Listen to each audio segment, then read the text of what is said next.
JGR continues to shuffle different driver-crew chief combinations, and did Kyle Larson just hint at a new playoff format?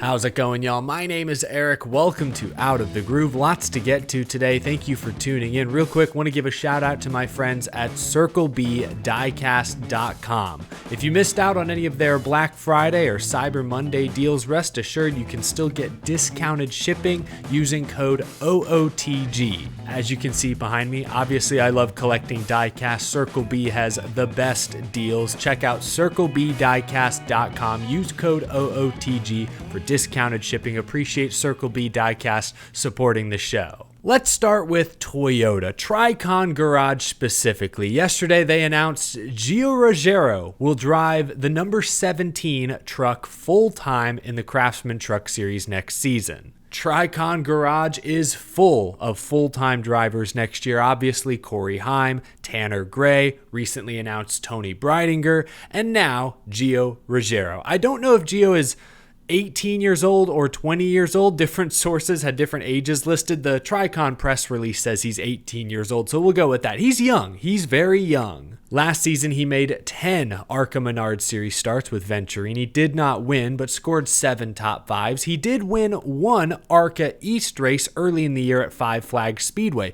Beat out drivers like William Sawalich and Connor Zilich in that event. He's never made a Truck Series start, so he is a full-on NASCAR rookie heading into 2025. Good luck to Gio Ruggiero. I don't know a lot about him. I know he's got some late model experience. I think he has won some races. I'm sure he's bringing some funding to the table. I'm rooting for him. Tricon Garage has an interesting lineup next year. In some ways, it reminds me of Nice Motorsports 2-3 years ago. See, Nice Motorsports 2 years ago had Carson Hocevar contending for wins, advancing to the championship 4, and then they had everybody else lucky to crack the top 15. No disrespect to Ruggiero or Breidinger or Gray, but I fear that could be the fate that awaits Tricon this season. We know Corey Heim is great, one of the top prospects in NASCAR today, won 6 races this year. He's going to win next year and is going to be a championship contender. He'll be up here. Tanner Gray,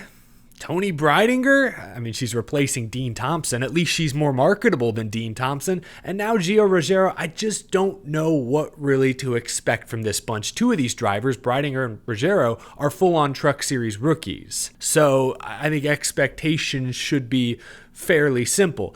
Tricon Garage is going to be an interesting team next year, but I worry they'll be quite top-heavy with Corey Heim doing most of the heavy lifting. Good luck to Gio Ruggiero, a young driver, great chance to develop. I'm rooting for him. We'll see what he can do. Tricon was not the only Toyota team making big personnel moves yesterday. Remember, Joe Gibbs Racing recently announced Chris Gabehart is now the team's competition director. Chris Gale moving from the 54 to be the crew chief on the 11. This week, the team has announced that Tyler Allen will be the new crew chief on the number 54 Camry, working with Ty Gibbs. Huge promotion for Tyler Allen, considering 2024 was his first year as a full-time NASCAR crew chief. They put him on the number 20 Xfinity car, and he won 8 races. He won with Eric Almirola, Christopher Bell, John Hunter Nemechek. He won 2 races with Ryan Truex. Left quite the impression his first year on the pit box. Just like that, he's headed to the Cup Series. It's not the first time Joe Gibbs Racing has promoted a crew chief like this. I mean, James Small had like 0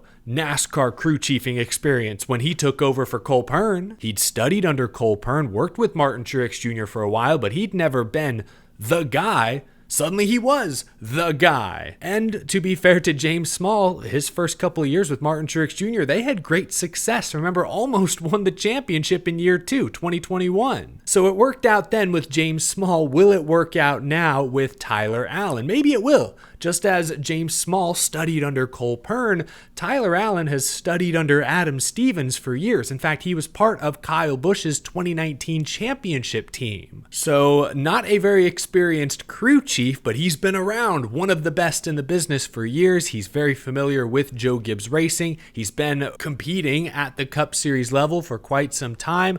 This is an interesting choice, but not a bad one by any means. Young crew chief, younger driver in Ty Gibbs. Hopefully this combination can make some magic happen. With Tyler Allen's promotion to Cup, Jason Ratcliffe, my guy, is coming out of semi-retirement to take over for Taylor Gray next season in the Xfinity Series. He will be working with Taylor Gray full-time, I should say.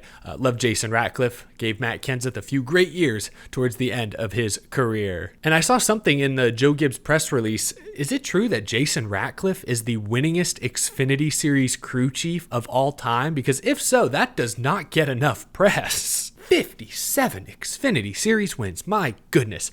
Looking at Joe Gibbs Racing's Cup Series lineup for next season, there are a lot of new names on this graphic. Going a little out of order here, the 20 team of Christopher Bell and Adam Stevens, I have no concerns. They've been to the championship for 2 of the last 3 seasons. If Chevrolet doesn't conspire at Martinsville, they probably make the championship for 3 years straight. Adam Stevens is a 2-time champion crew chief. Christopher Bell is entering his prime. The past couple of years, the 20 statistically has been the most consistent Joe Gibbs Racing entry. They are right now the best team out of the JGR stable. I don't think there's any arguing that. So I'm not worried about Bell. Stevens, the 20 is going to hit the ground running, be very competitive once again next year. Looking at the 19, James Small now teaming up with Chase Briscoe. I know there are some questions around Briscoe. Was he the right guy for the job?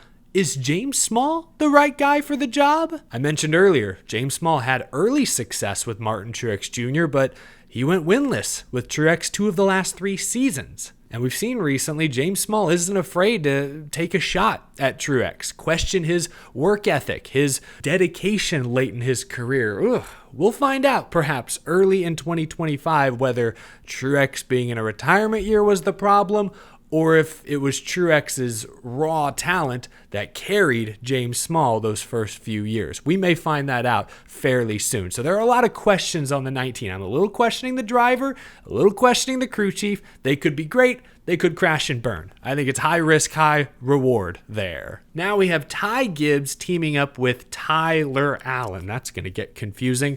The first half of Ty Gibbs's sophomore campaign was extremely encouraging. First 18 races this year, he had an average finish of 14.2. 8 top 5s, 309 laps led. Great stuff, knocking on the door of that first career win. But the second half of 2024 was extremely disappointing. Average finished the final 18 races, 20.6, only 4 top 10s, way fewer laps led. Ty Gibbs ended the year with 5 straight finishes of 30th or worse. Crashing out on lap 1 at Phoenix in the finale perfectly encompassed how the second half of this season just fell off the rails. Hopefully a new crew chief, Tyler Allen, can unlock Ty Gibbs's full potential. My comp for Ty Gibbs is William Byron. They don't have the same personality or driving style per se, but their path to Cup is extremely similar.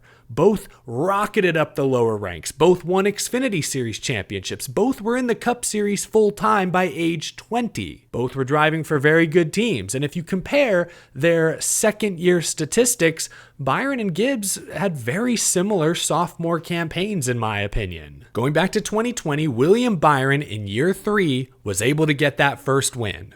Granted, it was the summer Daytona race, but still, years 4 and 5, Byron proved he can be a consistent winner. And by years 6 and 7, Byron has shown us he's a championship contender. He's been to the championship for the last 2 seasons. That's the path that I think Ty Gibbs is on. Similar sophomore campaign to William Byron. Now going into year 3, the goal for Ty Gibbs should be to win a race. That will keep him on pace with William Byron. Get a win this season, make the playoffs once again, maybe make a run at the round of 8, depending on if NASCAR tweaks the format. We'll talk about that in a moment. The main goal for Ty Gibbs this year is win. Win in year 3. That should be the goal. Hopefully Tyler Allen is the guy to help make that happen. And then finally, Denny Hamlin, now with Chris Gale. I'm still a little surprised Joe Gibbs Racing would split up Denny Hamlin and Chris Gabehart this late in Denny Hamlin's career. I didn't realize Denny Hamlin is now 44 years old. And JGR didn't even consult him first before they made this decision? Come on, Denny's at least owed that. Moving Chris Gabehart to the role of competition director is probably the best move for the whole company, but the number 11 team specifically may struggle a bit out the gate. Again, Denny Hamlin is 44 years old, and he has numerous distractions, other projects pulling at his attention. Now you're expecting him to build a whole new relationship with a new crew chief late in his career.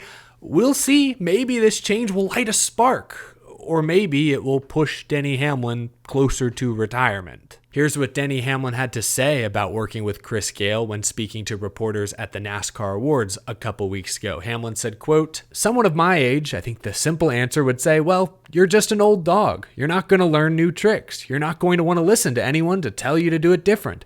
But I've made it very clear to Chris Gale that I do not want you treating me with kid gloves. You need to tell me when I need to improve in something, or there's an area that I'm weak in as a driver. I need that feedback, and I think that as long as he's comfortable with that, we're going to have a successful relationship, because I'm very self-aware, and I need someone to hold me accountable to be the best out there." Interesting comments there. We'll see if the Hamlin-Gale connection gets off to a strong start. Let me know in the comments below. Of these four duos, which group are you most confident in?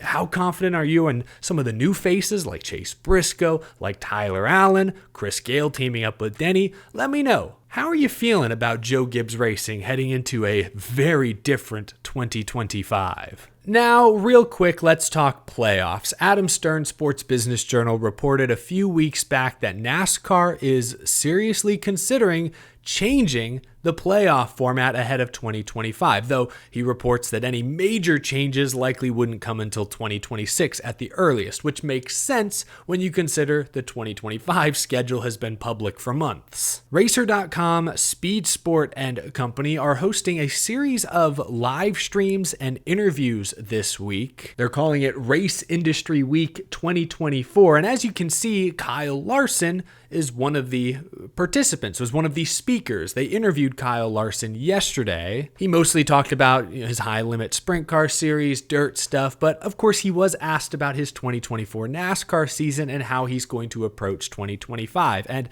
this quote got a lot of people's attention on social media. Larson said, quote, "I'm excited about next year, and hopefully we can continue to evolve and get stronger as a team, win some more races, lead some more laps, and who knows? Who knows what the new format will be? So maybe it will benefit us somehow." The new format. Does Kyle Larson know something that we don't know? Was this simply a blunt Larson slip? Or has Larson just heard all the same rumors that the rest of us have heard? I don't know, but certainly it's possible NASCAR will tweak the format this offseason. You know, a lot of folks point to Matt Kenseth's 2003 season as being the reason we have playoffs in the first place, or the original chase back in 2004. Some point to Jimmy Johnson's 5 straight, 6 titles in 8 years as the reason we have the current knockout round playoff format. If NASCAR is to significantly tweak the format heading into 2025, can we say it's because of Joey Logano? Can we call the new format the Team Penske Proclamation? I kind of like that. Team Penske Proclamation. It won't catch on. NASCAR officials have said the playoffs are here to stay. Fair enough. NBC, I'm sure, has something to do with that.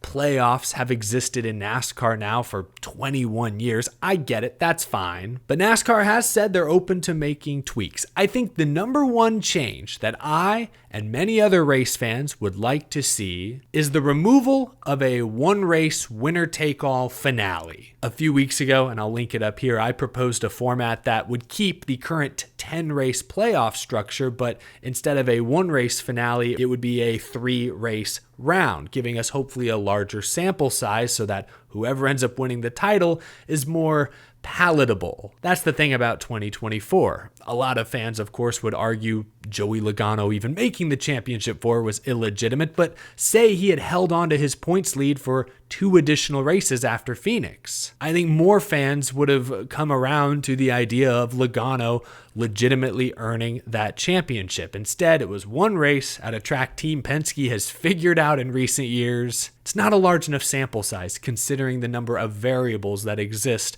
in stock car racing. So that's the big change I would make. I don't think that change is super realistic going into next year, again, because the schedule has already been set. But we'll see. Maybe I'll be surprised. My guess is that there will be a small tweak to the format going into 2025, whether that's something like eliminating win and you're in the regular season. Maybe that's eliminating the win in advance in the rounds. I say those are small. Those would actually be pretty big changes. I don't see them changing the 3-3-3-1 race rounds the way they currently are constructed. That kind of change, which I would like to see, wouldn't happen probably until 2026, but again, maybe they'll surprise us. I know this has been the hot topic all off season, but I'll ask the $1 million question once again. Let me know in the comments below, what changes would you like to see made to the playoff format going into 2025? Try to keep them realistic. We're not completely overhauling the system in a month, not when next year's schedule has already been set, but what are some tweaks that you think are realistic and you would like to see made going into next year? Let me know. Give me some ideas down in the comment section below. That is going to do it for this episode, y'all. Thank you so much for watching. Leave a like if you enjoyed. Subscribe if you're new to the channel. We talk NASCAR all year long, even throughout the off season. Big thank you to my Patreon supporters as well. Once again, want to say thank you to Circle B Diecast for sponsoring the show. Again, head to circlebdiecast.com. Use code OOTG to get discounted shipping. Great deal ahead of the holidays. Thanks for watching this video, folks. I will talk to you again real soon.